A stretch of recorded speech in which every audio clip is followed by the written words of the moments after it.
கூட்டத்துல ஒரு விதமான சலசலப்பு உருவாக ஆரம்பிச்சது. ஜனங்க எல்லாருமே அவசரமா எழுந்திருக்கவும் ஆரம்பிச்சாங்க. அப்பதான் அந்த கூட்டத்துக்குள்ள இருந்து ஒரு இளைஞன் கத்த ஆரம்பிச்சான், எல்லாரும் இங்க இருந்து ஓடிடுங்க, இங்கே இருந்தீங்கன்னா உங்க உயிருக்கும் உடமைக்கும் பாதுகாப்பு இல்ல அப்படின்னு சத்தம் போட்டு கத்தவும் அங்கிருந்த மக்கள் எல்லாருமே திகைச்சு போயிட்டாங்க. கொள்ளக்காரன் ஒருத்தன் அவனுடைய கூட்டாளிகளோட இந்த குங்குமதுர்கா அம்மன் கோவிலுக்கு வந்துகிட்டு இருக்கானா, அவன் ரொம்ப மோசமானவனா, அவன் பேரு துருவன் அப்படின்னு சொன்னதும் ஒட்டுமொத்த கூட்டமும் திகைச்சு போய் ஆளுக்கு ஒரு திசைக்கு ஓட ஆரம்பிச்சாங்க. அந்த கொள்ளக்காரன் துருவன் ரொம்பவும் மோசமானவன். ஜமீன்தார்களுக்கும் சரி வெள்ளக்காரங்களுக்கும் சரி சவால் விட்டுட்டு மலைக்காட்டுல பதுங்கி இருக்கிறவன், ஈவு இறக்கமே இல்லாதவன், கல்மணம் படைச்சவன், வாழை சுழற்றதுல சுத்தமான வீரன், கண்களை கட்டிக்கிட்டு குதிரையில சவாரி செய்யற அளவுக்கு சூரன், பட்டப்பகலையே ஜமீன்தாருடைய மாளிகைக்குள்ள நுழைஞ்சி கொள்ளை அடிக்கிறவளுக்கு தைரியசாலி. மதுவும் மங்கியும் தான் துருவனுடைய பொழுதுபோக்கு. அழகான பெண்களை பார்த்துட்டா விட்டு வைக்கவே மாட்டான். அது யாரா இருந்தாலும் சரி தூக்கிட்டு போயிடுவான். அவனால தூக்கிட்டு போகப்பட்ட இளம் பெண்கள் ஏராளமான பேரு. மலைக்காட்டுல துருவன் இருப்பிடத்துக்கு தூக்கிட்டு போன பெண்கள் யாருமே உயிரோட திரும்பி வந்ததா வரலாறே கிடையாது. துருவன் கிட்ட கற்பை இழந்து அந்த காட்டுக்குள்ளேயே உயிரை மாச்சுக்கிட்ட இளம் பெண்களோட எண்ணிக்கை ஏராளம். துருவனுடைய தலைக்கு ஜமீன்தார்கள் ஒரு விலை கொடுத்திருக்காங்க, வெள்ளக்காரங்களும் ஒரு விலை தர தயாரா இருக்காங்க. ஆனா துருவனை யாராலையும் நெருங்கவே முடியல. அந்த கொள்ளக்கார துருவன் எங்க இருந்து வருவான், எப்படி வருவான், எதை கொள்ளடிச்சிட்டு போவான் அப்படின்றத யாராலும் கணிக்கவே முடியாது. அவன் பேரை கேட்டாலே குழந்தைங்கள்ல இருந்து ஆரம்பிச்சு பெரியவங்க வரைக்கும் நடுங்குவாங்க. அப்படிப்பட்ட அந்த கொள்ளக்காரன் தான் இங்க கொள்ளடிக்கு வரப்போறதா ஒரு தகவல் வந்திருக்குன்னு அந்த இளைஞன் கூக்குரல் விட்டு கத்த ஆரம்பிச்சான். துருவனோட பேரை கேட்ட பிறகுதான் அங்கிருந்த மக்கள் எல்லாருமே தலைதறிக்க ஓடவும் ஆரம்பிச்சாங்க. இந்த குங்குமதுர்கா கோவில்ல கொள்ளடிக்கிறதுக்குன்னு ஒண்ணுமே இல்ல, இங்க எதுக்காக அந்த துருவன் வரான் அப்படின்னு கேட்டபடியே ஒரு முதியவர் அந்த இளைஞனை கடந்து போக ஆரம்பிச்சாரு. குங்குமதுர்கா அம்மனுடைய ஐம்பொன் விக்கிரகத்தை ஏற்கனவே வெள்ளக்காரங்க அபகரிச்சுக்கிட்டு போயிட்டாங்க.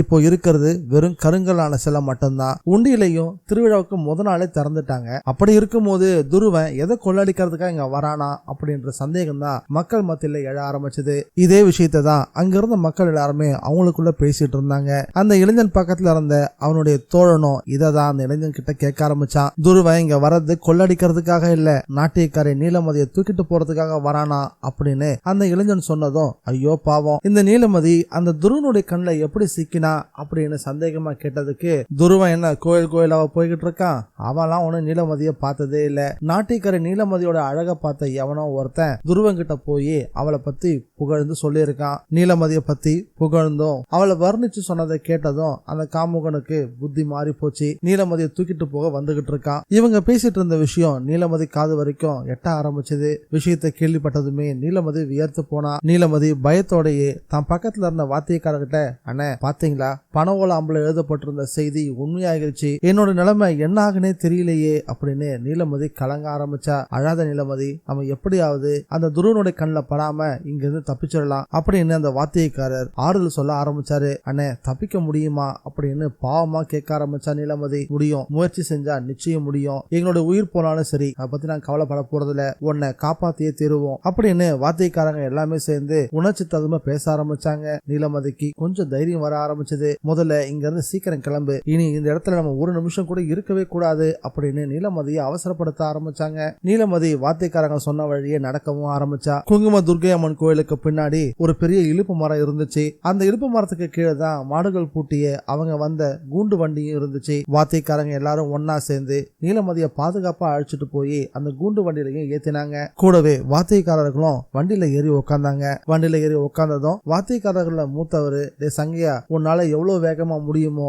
அவ்வளவு வேகமா குறுக்கு வழியில வண்டியை செலுத்து அப்படின்னு கட்டளையும் போட்டாரு. வண்டி ஓட்டுற சங்கையா வண்டியில ஏறி உட்கார்ந்ததும் தார்குச்சி எடுத்து மாடுகளோட பின்புறத்துல வேகமா தட்டினா. தட்டி விட்ட வேகத்துல குதிரை கணக்கா சலங்க கட்டி அந்த மாடுகள் வேகம் எடுக்க ஆரம்பிச்சது. கூண்டு வண்டி குறுக்கு பாதையில வேகமா ஓட தொடங்குச்சு. அதே சமயம் குதிரைகளுடைய குளம்பொலியும் வண்டிக்கு சமீபத்துல கேட்கவும் ஆரம்பிச்சது. சங்கையா வண்டியை குறுக்கு வழியில ஓட்ட ஆரம்பிச்ச சில நிமிடங்கள்லயே குங்குமதுர்கா அம்மன் கோவிலுக்கு சில குதிரைகளும் வந்து சேர்ந்திருந்தது. குதிரைகளுடைய குளம்பொலி சத்தமும் அதனுடைய கனைப்பும் நீலமதிக்கு தெளிவா கேட்டுச்சு. நீலமதிக்கு படபடப்பு அதிகமாக ஆரம்பிச்சது. எப்படியாவது இங்க இருந்து தப்பிச்சா போதும் அப்படின்னு தோணுச்சு. பயத்தோடவே, அண்ணே அந்த துருவனும் அவனுடைய கூட்டாளிகளும் குங்குமதுர்கா அம்மன் கோயிலோட வளாகத்துக்கு வந்துட்டாங்க போல இருக்கு, நாங்க இல்லன்னு தெரிஞ்சதும் அங்க இருந்த மக்கள் மேலதான் கோவப்பட்டிருப்பாங்க, எப்படியும் என்ன தேடி நம்ம வண்டியை துரத்துக்கிட்டு வரவும் வாய்ப்பு இருக்கு அப்படித்தானே அப்படின்னு கேட்கவும், சத்தம் கேட்கறத பார்த்தா அப்படிதாமா தெரியுது, துருவன் நம்ம நெருங்கி வந்துட்டான் தான் நினைக்கிறேன் அப்படின்னு வாத்தியக்காரர்களை சில பேரும் சொல்ல ஆரம்பிச்சதும் நீலமதியோட படபடப்பு பல மடங்கு அதிகரிக்க ஆரம்பிச்சது. ஆரம்பிச்சது. நீலமதி படபடக்கிறத பார்த்ததும் வாத்தியக்காரர்ல இருந்த மூத்தவரு, பயப்படாத, எதுவா இருந்தாலும் பாத்துக்கலாம், உன்னை காப்பாத்துறதுக்கு நாங்கெல்லாம் இருக்கோம், நீ கவலைப்படாத அப்படின்னு ஆறுதல் சொன்னாரு. என்னை காப்பாத்துற முயற்சியில உங்களோட உயிருக்கெல்லாம் ஆபத்து ஏற்பட்டுருமோன்னு பயமா இருக்கு. என்னை பத்தி நீங்க யாரும் கவலைப்பட வேணாம், என்னால நீங்க யாரும் பாதிப்படைய கூடாது, அதனால என்னை இங்கேயே இறக்கி விட்டுருங்க, நீங்க இங்க இருந்து தப்பிச்சு போயிடுங்க அப்படின்னு நீலமதி அழுதபடியே பேச ஆரம்பிச்சா. நீலமதி, என்ன பேசிட்டு இருக்க, உனக்கு என்ன பைத்தியமா பிடிச்சிருக்கு, உன்னை விட எங்க உயிர் ஒண்ணு எங்களுக்கு பெருசு இல்ல, எது நடந்தாலும் சரி எங்களை எல்லாம் தாண்டி தான் அந்த துருவன் உன்னை நெருங்கவே முடியும் அப்படின்னு தொடர்ந்து நீலமதிக்கு நம்பிக்கையை கொடுத்துக்கிட்டே தான் இருந்தாங்க. ஆனா நீலமதிக்கு பயம் கொஞ்சம் கூட குறையவே இல்லை. அண்ணே, நீங்க யாருமே தனிநபர் கிடையாது, உங்க எல்லாருக்குமே பொண்டாட்டி பிள்ளைங்க எல்லாம் இருக்காங்க, உங்களுக்கு ஏதாவது ஒண்ணு ஆச்சுன்னா அவங்கள யாரு காப்பாத்துவா, எனக்கு அப்படி இல்ல, நான் தனியாள் தான், என்னை பத்தி நீங்க யாரும் கவலைப்படாதீங்க, என்னை இங்கே விட்டுட்டு போயிடுங்க அப்படின்னு மறுபடியும் சொல்ல ஆரம்பிச்சா. இதை கேட்டதும் ஒரு வாத்தியக்காரர் கோவப்படவே ஆரம்பிச்சுட்டாரு. நீலமதி, நீ என்ன பேசிட்டு இருக்க, நீ கால சலங்கையை கட்டிக்கிட்டு கால் வலிக்க விடிய விடிய ஆடிட்டு இருக்கிறதாலதான் நாங்களும் எங்க குடும்பமும் அரை வயிறாச்சு கஞ்சி குடிச்சிட்டு இருக்கோம், எங்க உடம்புல உசு இருக்கிற வரைக்கும் உன் மேல இருக்கக்கூடிய விசுவாசமும் சரி பாசமும் சரி எங்க யாருக்கும் குறையவே குறையாது, எதையாவது பேசி எங்களை நன்றி கட்டவங்களா ஆக்க முயற்சி பண்ணாத நீலமதி, அது நடக்கவே நடக்காது, அந்த பாதகன் துருவம் மட்டும் துரத்திட்டு வரட்டும், நாங்களா அவனான்னு ஒரு கை பாத்துறோம், அவன் மட்டும் ஒன்னு தொட முயற்சி பண்ணானா நிச்சயம் அவன் உடம்புல உசுர் இருக்காது, நாங்க அந்த உசுரை எடுத்துருவோம் அப்படின்னு வீராவேசமா பேசவும் ஆரம்பிச்சாங்க. அவங்க பேசுறத கேட்டதும் நீலமதி மேலும் உடஞ்சு ஆட ஆரம்பிச்சுட்டா. நீங்கெல்லாம் என் மேல காட்டுற அக்கறைக்கும் பாசத்துக்கும் நான் என்ன கைமாறு செய்ய போறேன்னு தெரியலன்னு அப்படின்னு உருக்கமாவும் பேச ஆரம்பிச்சா. அதே நேரத்துல கோவில் இருந்த திசையில இருந்து அழுகுரலும் கூக்குரலும் சத்தமா கேட்கவும் ஆரம்பிச்சது. இவங்களோட கூண்டு வண்டிய எந்த குதிரைகளும் துரத்துட்டு வந்த மாதிரியே தெரியல, நம்மளை யாரும் பின்தொடர்ந்து வர மாதிரியே தெரியல, நம்ம தப்பிச்சிட்டோம்னு நினைக்கிறேன் அப்படின்னு ஒரு வாத்தியக்காரர் சொல்லிக்கிட்டு இருக்கும் போதே வண்டியோட வேகம் குறைய ஆரம்பிச்சது. வண்டியோட வேகம் குறைய ஆரம்பிச்சதும், சங்கையா என்னாச்சு அப்படின்னு வயதுல மூத்தவரான அந்த வாத்தியக்காரர் கேட்டதும், பாதையை யாரோ வழிமறிச்சுக்கிட்டு நிக்கிறாங்க அப்படின்னு சங்கையா சொல்லவும் ஒட்டுமொத்த வாத்தியக்காரர்களும் கூண்டு வண்டி விட்டு எட்டி பார்க்க ஆரம்பிச்சாங்க. அவங்க பார்த்த காட்சி அவங்க எல்லாரையும் குளநடுங்க வச்சிருச்சு. ஏன்னா பாதையோட குறுக்கு முக்கால் பணமர உயரத்துக்கு தடிமனா முரட்டுத்தனமா துருவன் நின்றுட்டு இருந்தான். அவனுடைய ஒரு கையில கூறுவாள், இன்னொரு கையில தீப்பந்தம், தலையில முண்டாசும் கட்டி இருந்தான், கழுத்துல புலிநகம் கோர்த்த சிவப்பு கயிறு, அவனுடைய 2 புஜங்கள்லயும் வரிசையா நிறைய தாயத்துகளையும் கட்டி வச்சிருந்தான். கூண்டு வண்டி அவனுக்கு சிலடி தூரத்துல முன்னாடி நிக்கவும் தீப்பந்தத்தை உயர்த்தி பார்த்தான். அந்த வெளிச்சத்துல வாத்தியக்காரர்களுடைய முகம் தெளிவா தெரிஞ்சது. அவங்க எல்லாரையும் பார்த்ததுமே துருவன் கலகலன்னு சிரிக்கவும் ஆரம்பிச்சுட்டான். என்னை யாரும் ஏமாத்த முடியாது, என் கண்ணில் மண்ணை தூவிட்டு எங்கிட்ட தப்பிச்சு போலான்னு பாக்குறீங்களா, நான் வரப்போறேன்னு தெரிஞ்சதும் அந்த நீலமதி தப்பிப்பா அப்படின்னு எனக்கு நல்லாவே தெரியும், அதனாலதான் என்னோட கூட்டாளிகளை மட்டும் துர்க்கையம்மன் கோயிலுக்கு அனுப்பிட்டு நான் குறுக்கு வழியில உங்களுக்காக காத்துக்கிட்டு இருந்தேன் அப்படின்னு தொடர்ந்து சத்தமா சிரிக்கவும் ஆரம்பிச்சான். வந்திருக்கிறது துருவன் தான் அப்படின்னு ஊர்ஜிதப்படுத்தப்பட்டதும் கூண்டு வண்டிக்குள்ள இருந்த எல்லாரோட இதயமும் பயத்தால கணக்கவும் ஆரம்பிச்சது. இதயம் படு வேகமா துடிக்கவும் ஆரம்பிச்சது. துருவன் அவனுடைய கர்ண கொடூரமான குரல்ல பேச ஆரம்பிச்சான். நீலமதி, முதல்ல கீழே இறங்கு, நீயா வர போறியா இல்ல நான் வரட்டுமா அப்படின்னு உருமவும் ஆரம்பிச்சான். முன்னால ஒரு அடி எடுத்து வைக்கவும் கூண்டு வண்டிய பயத்துல குலுங்க ஆரம்பிச்சது. எல்லாருமே கூண்டு வண்டிக்குள்ள பயத்தோட உட்காந்து இருந்தாங்க. யாரும் ஒரு வார்த்தை கூட பேசவே இல்லை. துருவன் மறுபடியும் மிரட்ட ஆரம்பிச்சான். ஏ நீலமதி, கீழே இறங்கி வர போறியா இல்லையா அப்படின்னு அதட்டெல்லாம் மிரட்டவும் நீலமதியால பொறுத்துக்கவே முடியல. விருட்டுன்னு எழுந்தா. என்ன கீழே இறங்கி வர சொல்ல நீ யாரு அப்படின்னு கடுக்கோவமா கத்தினா. நான் தான் துருவன், என்னையா யாருன்னு கேக்குற அப்படின்னு பேசிக்கிட்டே கூண்டு வண்டிய நெருங்கி வந்தான் துருவன். நீலமதி வெளுத்து போயிட்டா. குடுவால்புரம் அரண்மனை நவீன குறி வச்சு சர்ன்னு காற்ற கிழிச்சுக்கிட்டு எங்க இருந்தோ பறந்து வந்தது ஒரு கத்தி. நல்ல கூர்மையான கத்தி, பளபளப்பான ஒரு கத்தி. படம் வரையறதுக்காக நவீன் தயாராகிட்டு இருந்தான். அதனால பிரஷ் எடுத்து பெயிண்ட குழைக்கிறதுக்காக கீழே குனிஞ்சான். அப்போ அந்த கத்தி அவனை கடந்து போய் உடஞ்சு கிடந்த ஒரு மரத்தூண்ல சொருகி நின்னுச்சு. சத்தம் கேட்டதும் நிமிர்ந்து பார்த்தான். கொஞ்சம் ஏமாந்திருந்தாலும் அந்த கத்தி அவனுடைய குரல் வலைய பதம் பார்த்திருக்கும். குரல் வலைய மட்டும் பதம் பார்த்திருந்தா அந்த இடத்துலயே சுருண்டு விழுந்திருப்பான். நவீன் தன்னை நோக்கி யாரு கத்திய வீசிருப்பா அப்படின்னு யோசிச்சுக்கிட்டே சுத்தும் முத்தும் பார்த்தவன் தனக்கு பின்னாடி யார் நிக்கிறா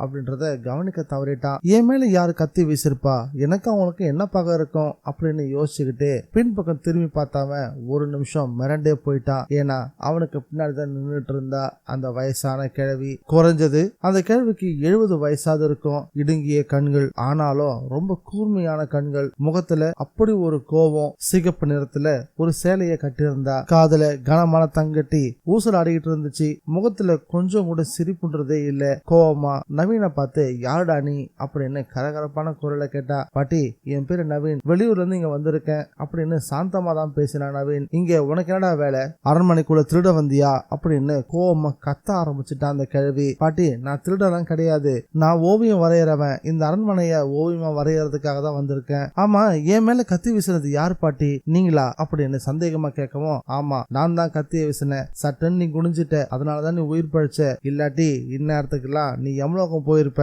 இந்த அரண்மனைக்கு உரிமையுள்ள ஜமீன்தாரோட பேரன் இப்ப தூரதேசத்துல இருக்காரு. இவ்வளவு பெரிய அரண்மனையை என்னுடைய பொறுப்புல தான் விட்டுட்டு போயிருக்காங்க.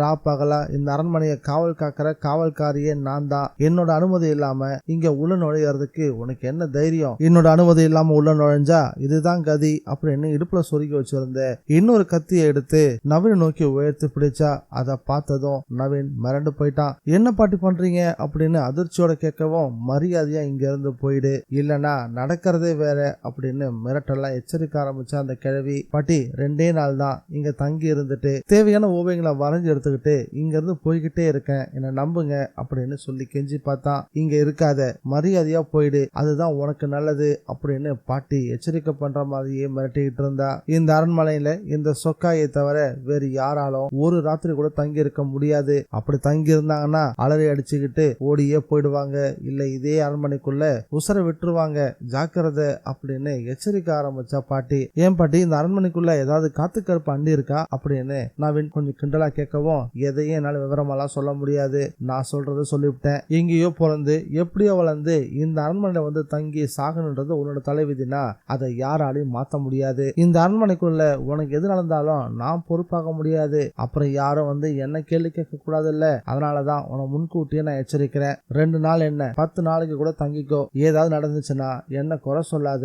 ஒருவேளை இந்த அரண்மனைக்குள்ளேயே நீ செத்து போய் தொலைஞ்சிட்டினா இங்கே ஒரு குழியை தோண்டி உன்னை புதைச்சிட்டு நான் பாட்டுக்கு என் வேலையை பார்க்க போயிடுவேன், புரியுதா அப்படின்னு சோக்காய் கிழவி தெளிவா எச்சரிக்கை பண்ணா.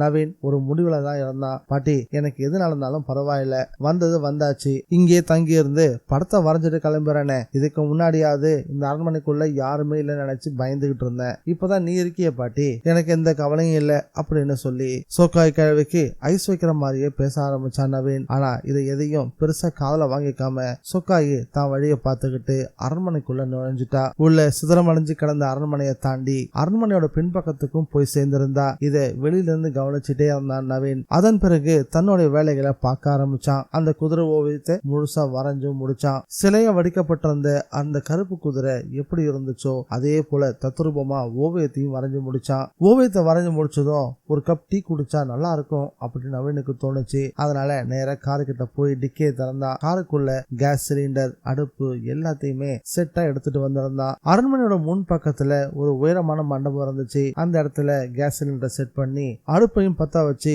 கிரீன் டீயும் போட ஆரம்பிச்சான். டீயை போட்டு முடிச்ச பிறகு 2 பிளாஸ்டிக் கப்ல டீயை எடுத்துக்கிட்டு ஒன்னு அவன் குடிச்சுக்கிட்டு சொக்காய் கிழவி தேடி போக ஆரம்பிச்சான். சொக்காய் கிழவி அரண்மனைக்கு பின்பக்கத்துல இருந்த தோட்டத்துல மண்டி கிடந்த புல்ல அருவாளால் நறுக்கிட்டு இருந்தா. அவகிட்ட கொண்டு போய் ஒரு கப் டீயை கொடுக்கவும் அதை வாங்காம முறைக்க ஆரம்பிச்சுட்டா சொக்காயி. மத்தவங்க கிட்ட கையேந்தி சாப்பிடணுன்ற எந்த அவசியமும் எனக்கு இல்ல, அது எனக்கு பிடிக்கவும் பிடிக்காது அப்படின்னு கோபமா பதில் சொன்னவ தன்னோட வேலையை தொடர்ந்து பார்க்க ஆரம்பிச்சா. நவீனுக்கு ஒரு மாதிரி ஆயிடுச்சு.